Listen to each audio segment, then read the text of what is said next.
Olá, eu sou o pastor Miguel, pastor da Primeira Igreja Batista de Cruzeiro do Sul. Muito obrigado por você estar assistindo o nosso programa deste domingo. Nós temos o programa no Facebook para qualquer momento, esse e todos os outros dos últimos meses. Também no nosso canal YouTube, Momento da Graça, que é o nome do nosso programa. Facebook é a Primeira Igreja Batista de Cruzeiro do Sul. E, enfim, nós estamos há 6 meses fazendo esse tipo de programação devido à situação e porque os nossos cultos não estão a pleno vapor ainda, e principalmente o culto de domingo à noite. E esse programa é especificamente para o domingo à noite. Mas muito obrigado que você está com a gente e eu espero que você hoje seja convencido de que você precisa de Jesus Cristo como seu Salvador e talvez dissipar algumas coisas que você pensava sobre a salvação que não é bem a verdade. Então vamos começar justamente com esse pensamento.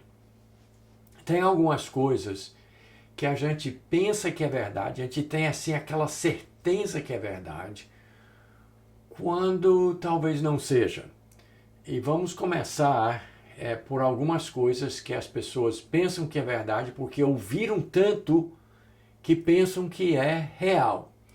Então, nós temos um montão de professores, de estudiosos, de cientistas, que dizem que o mundo tem 15 bilhões de anos. E eu não posso dizer que não, mas eu posso dizer para você que eu não acredito nisso porque eu creio na Bíblia. Mas porque as pessoas já disseram tantas vezes isso, e acrescenta-se a isso que o universo teria tido a origem, né, por uma teoria do Big Bang, e disseram tantas vezes que todo mundo acredita. Também ligado a esse mesmo assunto, disseram que a vida desenvolveu espontaneamente pelo processo de evolução. E já falaram isso nas escolas, nos livros, já falaram tantas vezes isso que as pessoas têm certeza de que isso é verdade. E, novamente, eu não creio em nada disso, eu creio no relato da Bíblia.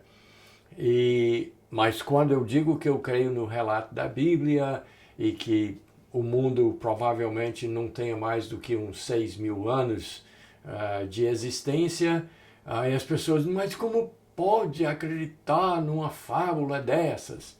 Enquanto que, pelo outro lado, uma teoria do Big Bang, de evolução, é uma coisa mais fabulosa do que o próprio relato da Bíblia. É preciso muito mais fé, como se poderia dizer, para acreditar na evolução e tudo mais que toda a bagagem que vem junto, do que acreditar o que a Bíblia diz. Mas porque as pessoas já disseram tanto isso, se tornou aquela coisa que você nem consegue convencer as pessoas de que não é verdade. Que o mundo não tem essa idade, não teve Big Bang, não tem evolução, tem criação. Então, as pessoas ouviram tanto que elas chegaram a acreditar que é a pura verdade. E você tem dificuldade em convencê-las de que não. Outro exemplo disso é essa coisa de aquecimento global, mudança climática. De tanto martelarem e dizerem que existe isso, as pessoas acreditam que o mundo está esquentando e que está tendo o aquecimento global e que é causado pelo ser humano. E se você perguntar, por exemplo, ao americano sobre a floresta amazônica, já acabou faz tempo, porque já foi dito tanto isso daí, que as pessoas acreditam. As pessoas pensam que realmente é verdade, porque ouviram tanto ser repetido uma falsidade, uma coisa que não tem comprovação científica, mas já ouviram tanto que elas piamente acreditam que é verdade. Mas isso tudo são coisas que a pessoa acredita porque ouviu, porque alguém disse e repetiu, até a coisa, né, virar, como se diz, virar verdade. Porque foi dito. Mas tem também algumas coisas que nós cremos, assim, nós seres humanos, nós cremos, porque é uma coisa que simplesmente é natural do ser humano, pensar. E o que nós vamos falar justamente hoje à noite é sobre uma dessas coisas que as pessoas pensam, assim, sem que ninguém... Claro que alguém já disse 1000 vezes também, mas não é porque alguém disse, as pessoas simplesmente creem porque acham que tem que ser verdade porque eu penso assim. O que é isso? As pessoas pensam que a salvação do ser humano vem através daquilo que a pessoa faz, das suas obras, de como vive a sua vida. E as pessoas simplesmente pensam assim mesmo, e como eu disse, já ouviram isso milhões de vezes, porque muitas religiões, muitos pregadores, muitos, vamos dizer assim, profetas, já falaram isso e também foi inculcado em você, talvez através da sua religião, desde a infância, de que a gente tem que fazer por merecer, que a salvação é uma coisa que nós temos que fazer por onde, é uma coisa que a gente tem que merecer pelo que a gente faz. Então, se você procurar quase qualquer pessoa, ela vai, assim, por natureza. Mesmo que ela não tenha ouvido alguém dizer isso explicitamente, mas simplesmente ela vai achar que, não, para eu ter, se existe salvação, para eu ter, eu tenho que fazer por onde? Eu tenho que merecer, eu tenho que criar, eu tenho que, pelas minhas obras, pela minha vida, eu tenho que fazer a salvação. E ligado a isso está a ideia, para quem é religioso, pelo menos independente de qual que seja a religião, as pessoas pensam que a lei de Deus, a lei que Deus deu aos judeus há uns 3.500 anos atrás, na pessoa de Moisés, que a lei de Deus é tipo uma prova de que realmente a salvação é de obras. Porque se eu for bonzinho, se eu cumprir a lei de Deus, se eu guardar as regras, se eu seguir direitinho, Deus vai dizer no final, vem morar comigo, você é bonzinho, você é ótimo, você guardou a minha lei, entra aqui. E as pessoas pensam que a lei é para isso. Mas não, ao contrário de todo esse pensamento, esse processo natural, de pensarmos que a gente tem que merecer, que a gente tem que fazer por onde, que a gente tem que criar o seu caminho para a salvação e para o céu, mas não é o que a Bíblia ensina, em absoluto não é o que a Bíblia ensina sobre a lei. Então, para isso, vamos então para a Escritura. E nós vamos olhar apenas 2 versos, apesar de que tem dezenas de versos que falam essa verdade de forma explícita, como os versos que nós vamos olhar, mas eu quero compartilhar com vocês do livro de Romanos, capítulo 3, os versos 19 e 20, dois versos que mostram claramente para que serve a lei, porque a lei é útil, a lei é boa, a lei é uma coisa que Deus realmente deu para o homem, mas não serve para aquilo que as pessoas pensam que serve.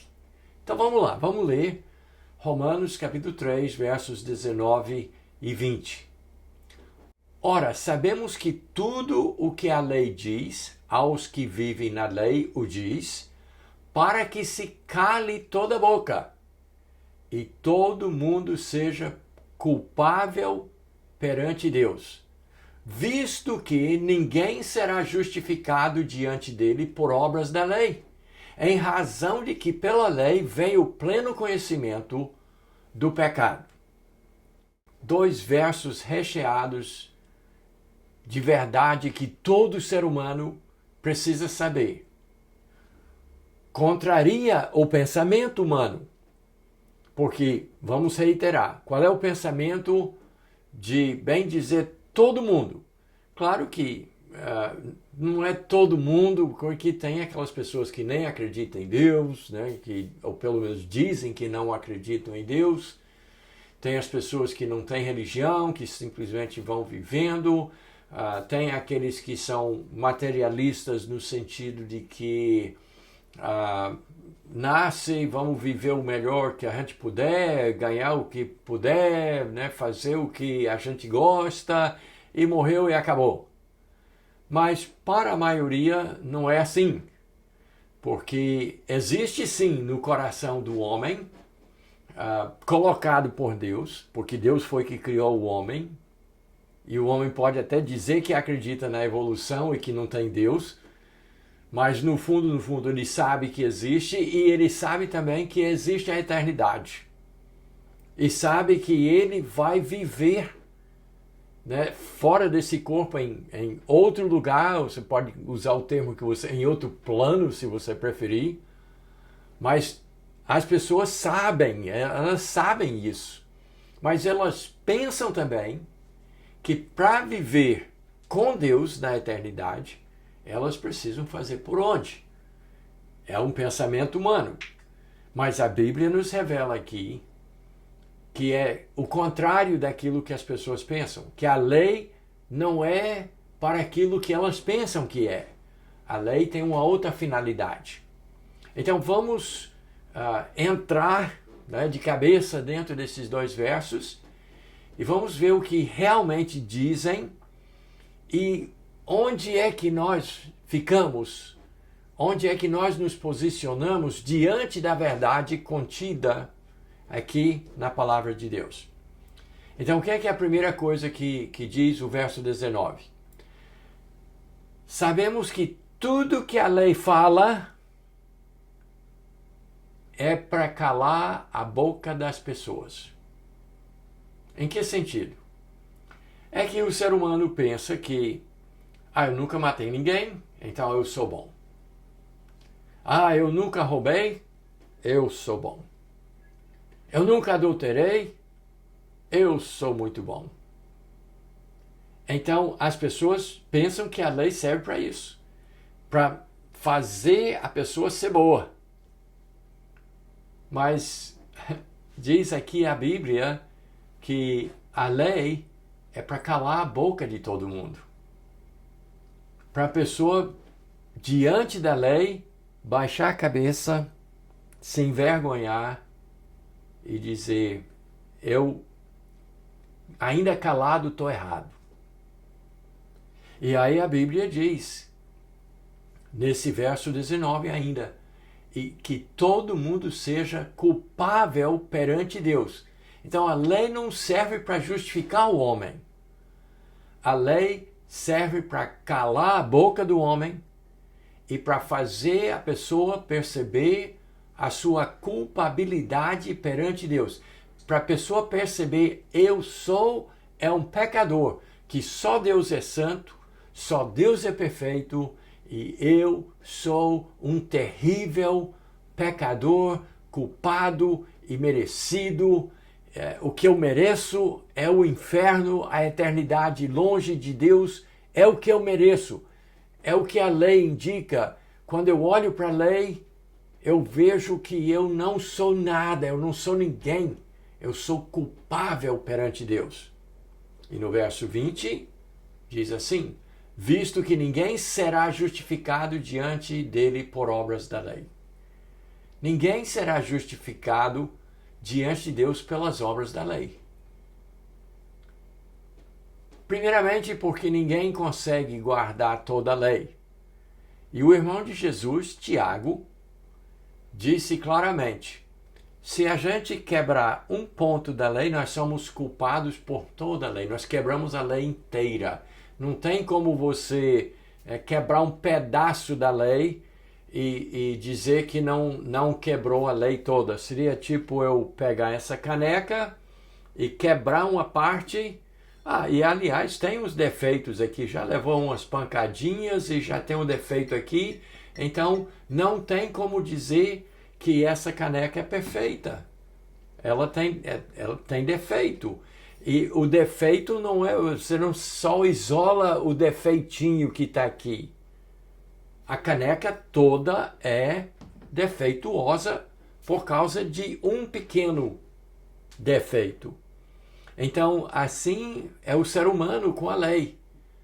E nós temos um exemplo clássico de como as pessoas pensam que guardam a lei, e Jesus Cristo mostra que não.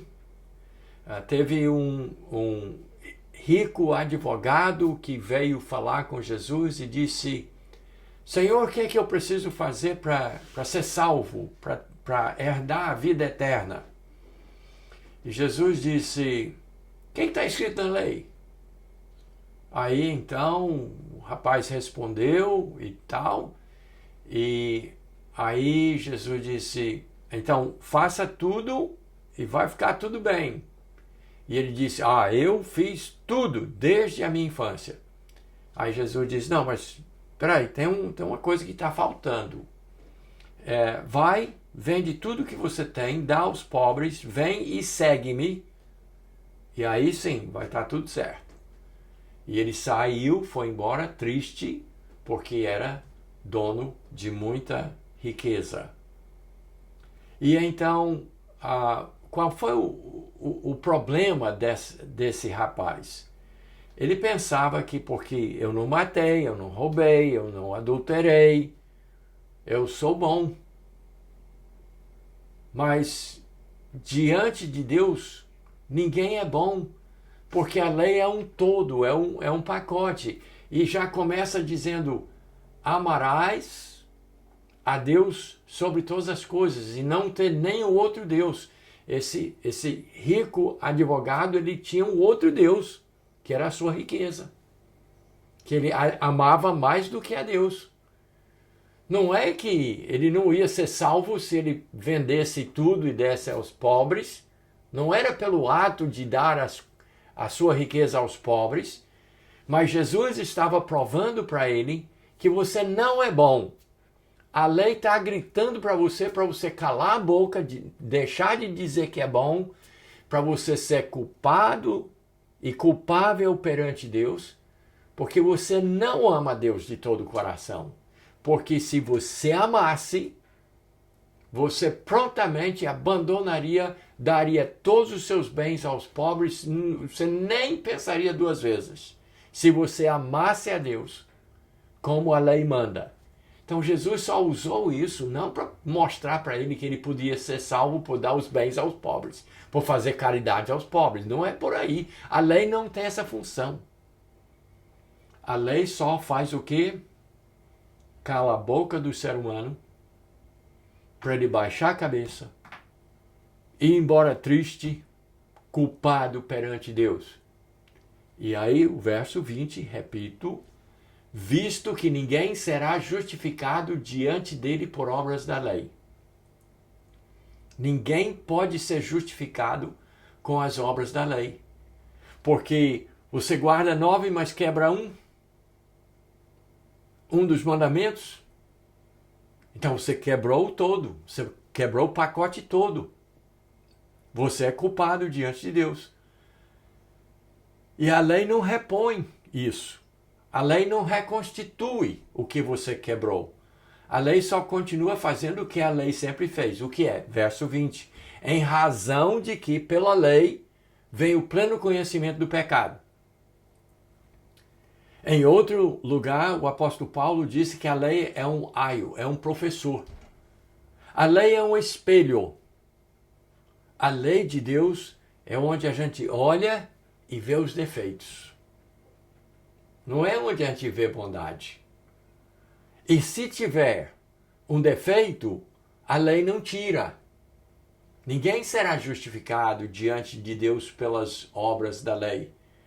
Porque a razão da lei é para trazer o conhecimento do pecado.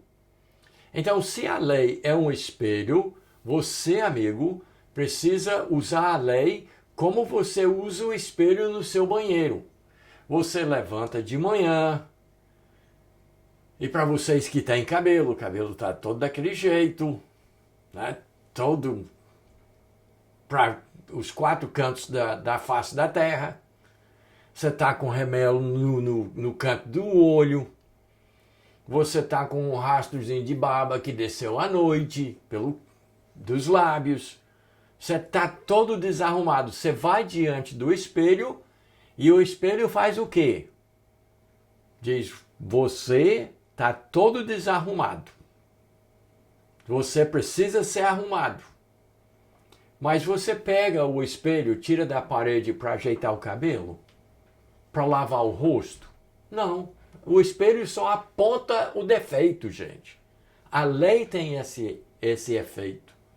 A lei tem essa função. Os mandamentos de Deus só apontam para nós e diz, cala a boca, pecador. Cala a boca, culpado. Admita quem você é. Tome conhecimento do pecado que você pratica. É isso que a lei faz. A lei não justifica, a lei não salva, a lei não tira defeito.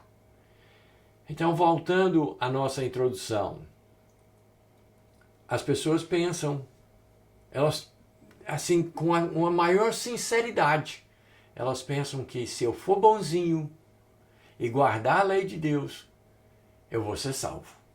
Deus vai me chamar para morar com Ele no céu.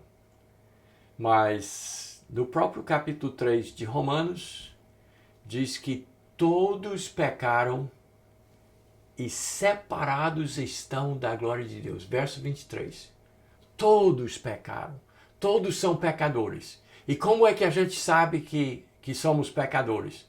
Quando a gente olha para a lei e percebe que eu estou cheio de defeitos, eu não consigo guardar a lei, eu não consigo amar a Deus 100%, totalmente, do jeito que Ele manda, e eu não consigo amar meu próximo do jeito que eu me amo, e eu acabo mentindo, enganando, e se a gente vivesse 100 anos, e durante 100 anos, a gente apenas contasse uma mentirazinha durante 100 anos de vida, nós seríamos o quê? Mentirosos. Eu seria um mentiroso. E o mentiroso herda o reino de Deus? Não. E como é que eu sei que eu sou mentiroso? Porque a lei aponta para mim e diz, mentiroso. Você precisa ser consertado. Mas eu não consigo me consertar.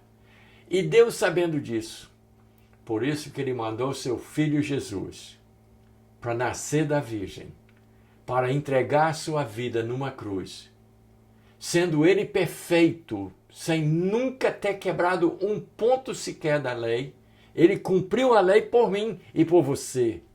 E Ele morreu naquela cruz para pagar a nossa conta, essa conta tremenda, terrível de culpa que nós temos, que a lei aponta.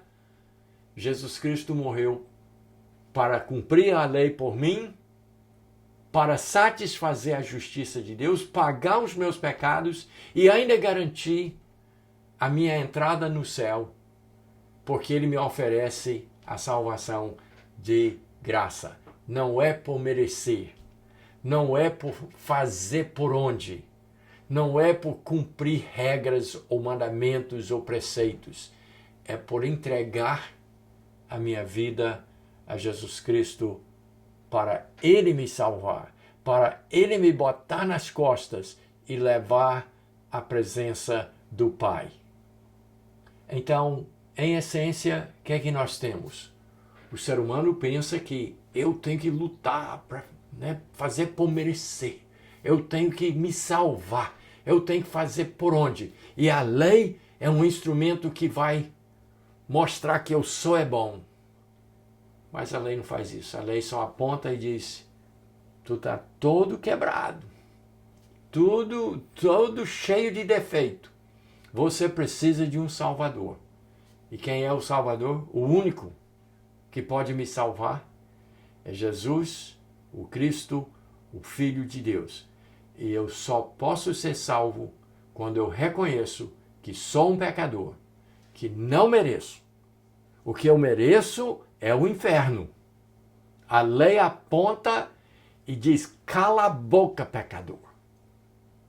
Mas aí, quando eu procuro o Salvador, o único que existe é Jesus, o Cristo. E no momento que eu o recebo como meu Salvador e reconheço como meu Senhor e Salvador, Ele me salva, Ele me abraça, Ele me conserta, Ele me lava e Ele me põe nos braços do Pai. Então, meu amigo, o que é que você precisa fazer agora?